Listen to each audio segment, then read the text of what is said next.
Luluto po ako ng piniritong talong. Ito. Hugas na po ito. Iwain po natin. Pahaba lang po. Ayan. Ayan. So, hindi ko na po huhugasan ha. 1 teaspoon patis. 1 teaspoon chicken powder. Pwede po ang magic sarap. Kakamayin ko na po ito. Malinis naman po ang kamay. Ayan po. Haluin po natin mabuti. Babad po natin sa loob ng 10 minutes. Diyan po natin pagugulungin. Dito po natin pagulungin yung talong.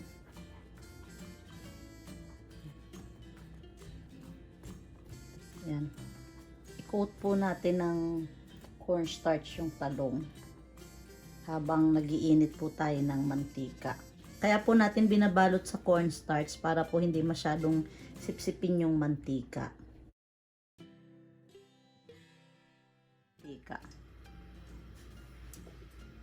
Ayan po ang mantika.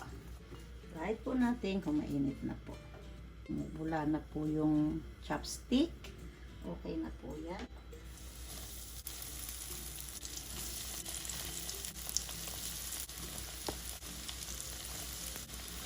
Kailangan po, dikit po yung cornstarch ninyo sa laman po nung talong. Ganyan.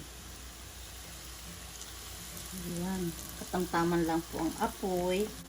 Hayaan lang po natin. Pagka medyo nag-brown na po ng konti, saka po natin hanguin. Ayan po. Medyo ayan. Pwede na natin isabay pala yung iba. Ayan.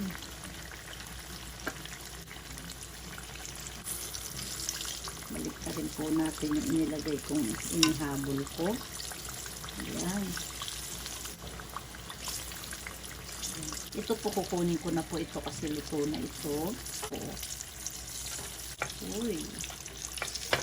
Kung po ito. Ang sarap po nito. Huwag niyo po munang i-o-off ang kalan kapag ka po nakasalang pa yung inyong pinipirito. Ayan po.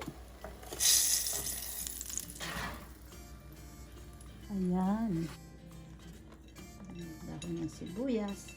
Ito po yung ginawa kong takoyaki sauce. Ayan. Optional naman po itong thyme. Kung gusto niyo lang po. Ayan. Itadakimasu.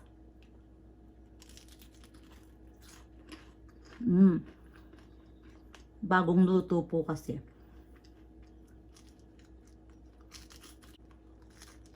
Ang sarap.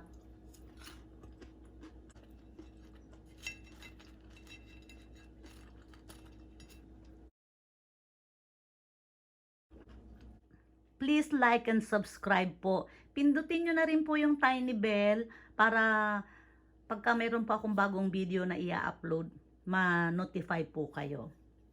Maraming salamat po.